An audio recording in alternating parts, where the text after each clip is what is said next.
திண்டுக்கல்லில் மதிமுகவின் துணை பொதுச் செயலாளரும் எம்பியுமான துரை வைகோ அவர்கள் செய்தியாளர்களை சந்திக்கிறார். அதன் காட்சிகளை பார்க்கலாம். செங்கோட்டையனை பொறுத்தவரைக்கும் அதிமுகவிலிருந்து பதவி நீக்கம் செஞ்சது பொறுத்தவரைக்கும் அதிமுக இயக்கத்துடைய முடிவு, அந்த நிர்வாகிகள் அவங்க எடுத்த முடிவு.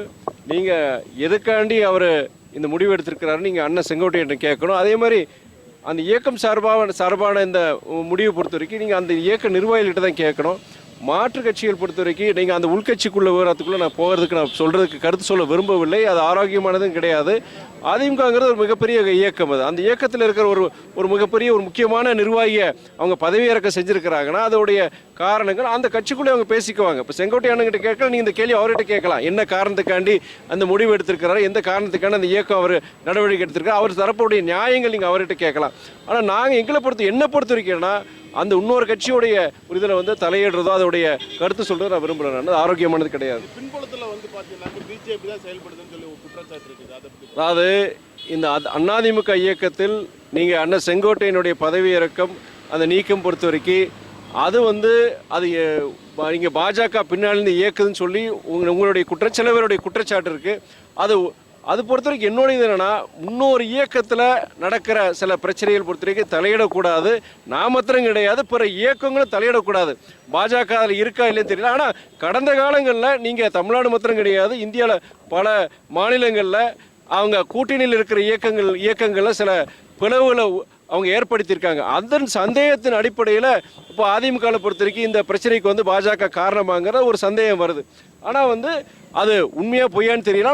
ஆனால் சில மாநிலங்களை பொறுத்த வரைக்கும் அந்த பாஜக பொறுத்த வரைக்கும் இது போன்ற முயற்சிகள் அவங்க ஈடுபட்டிருக்காங்க. அது மறுக்கிறது கிடையாது.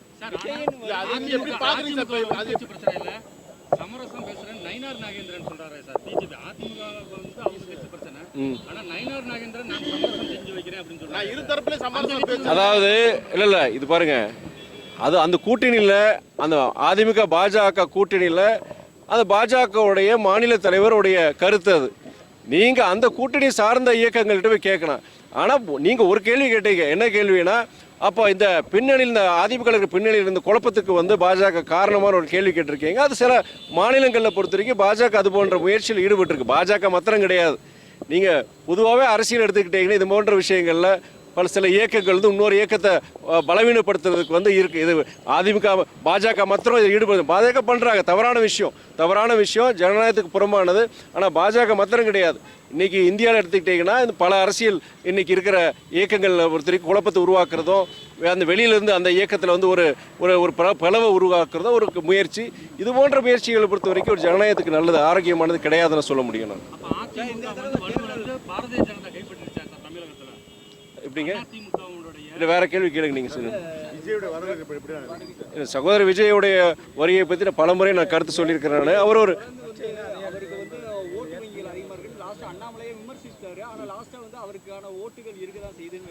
அதாவது சகோதரர் விஜய்க்கு வந்து அவருக்கு ஒரு லட்சக்கணக்கான ரசிகர்கள் இருக்கிறாங்க. அதை மறுக்கிறது கிடையாது. தமிழ்நாட்டில் இருக்கிற முன்னணி நட்சத்திரங்கள் ஒருத்தர்.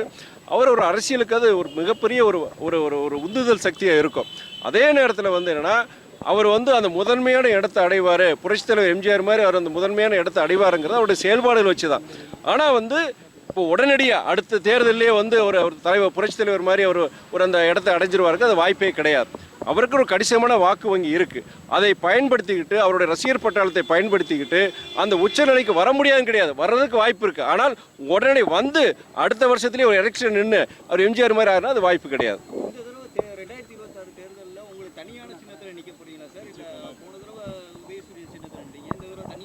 நீங்கள் இயக்க தொண்டர்களுடைய நிர்வாகிகளுடைய விருப்பம் வந்து ஒவ்வொரு இயக்கத்துடைய தொண்டர்கள் வந்து அவங்களுடைய சின்னத்தில் நிற்கணும்னு விருப்பப்படுவாங்க. ஆனால் இறுதியில் பொறுத்த வரைக்கும் கூட்டணி தலைமை எங்கள் இயக்க தலைமை என்ன முடிவு எடுக்கிறதோ அதுபடி தான் நம்ம அதை செயல்பட வேண்டியது இருக்கும்.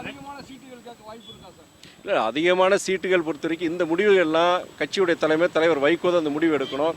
அதுக்கு கூட்டணி தலைமையை வந்து பேசி செஞ்சு முடிவெடுக்க வேண்டியது. இனியும் 6-7 மாதம் இருக்குது. பேச்சுவார்த்தையில் நீங்கள் தொடங்கலை. பேச்சுவார்த்தைகள் தொடங்கும் பொழுது உங்களை மாதிரி பத்திரிகையாளர்கள் சந்திப்பும் பொழுது கண்டிப்பாக வந்து நாங்கள் எவ்வளோ நாங்கள் விரும்புகிறோம், நாங்கள் அவங்க கூட்டணி தலைமை எவ்வளோ கொடுக்குறோம் பேசுகிறாங்க, அதெல்லாம் வெளிப்படையாக நாங்கள் சொல்ல தான் போகிறோம். ஆனால் இட் இஸ் டூ ஏர்லி. கிட்டத்தட்ட 6-7 மாதம், இனியும் 6-7 மாதம் இருக்குது. தமிழக முதல்வர் பார்த்தீங்கன்னா வெளிநாடுகளுக்கு போய் முதலில் இருக்க போயிருக்காரு. அவர் முதலமைச்சருடைய கடமையை செஞ்சுருக்கிறாரு. கடந்த காலங்களையும் பொறுத்த வரைக்கும் நீங்கள் பல வெளிநாடுகளுக்கு சென்று இந்த புரிந்துணர்வு ஒப்பந்தங்கள் மூலமாக எம்ஓஇன்னு சொல்லுவாங்க, அது மூலிமா வந்து பல லட்சக்கணக்கான கோடிகள் முதலீடு கொண்டு வந்து பல வேலைவாய்ப்புகளை உருவாக்கியிருக்கார். இந்த முறையும் அவர் ஜெர்மனிக்கும் சரி இங்கே இங்கிலாந்து நாட்டுக்கும் சென்று கிட்டத்தட்ட 10,000 கோடிக்கு மேலே நினைக்கிறேன், 10,000 கோடிகளுக்கு மேலாக 15,000 கோடிக்கு மேலாக முதலீடுகளை ஈர்த்து அதன் மூலியமாக கிட்டத்தட்ட 15,000 பேருக்கு மேற்கொண்ட வேலை வாய்ப்புகள் உருவாக்குறதுக்கு உண்டான சூழ்நிலை உருவாக்கிறாரு. அது வரவேற்கத்தக்கது. அவர் இது முதல் தடவை கிடையாது. இதுக்கு முன்னாடி அவர் ஜப்பான் போயிருக்கிறாரு, சிங்கப்பூர் போயிருக்காரு, ஸ்பெயின் போயிருக்காரு. இது போன்ற நாடுகளில் போய் புரிந்துணர்வு ஒப்பந்தங்கள் போட்டு அதில் சிலதில் இப்போ நிலுவைக்கு வந்து ஆரம்பிச்சிட்டாங்க, தொழிற்சாலைகள் பொறுத்து ஆரம்பிச்சிருக்கிறாங்க. இது போன்ற இப்பயும் அப்படி பண்ணது ஒரு வரவேற்கத்தக்க ஒரு இது. அவர் எடுத்துக்காட்டு ஒரு முதல்வராக செயல்பட்டு இருக்கிறார்.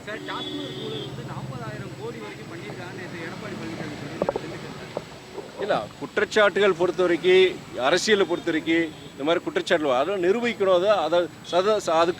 அதுக்குண்டான தரவுகளை வச்சு இது பண்ணணும். நீங்கள் அதுக்குண்டான இன்வெஸ்டிகேஷன் நடந்துகிட்டு இருக்கு. ஆனால் சட்ட ரீதியாக அது நிரூபணம் வர வரைக்கும் அது உண்மையாக பொய்யாங்கிற நம்ம சொல்ல முடியாது.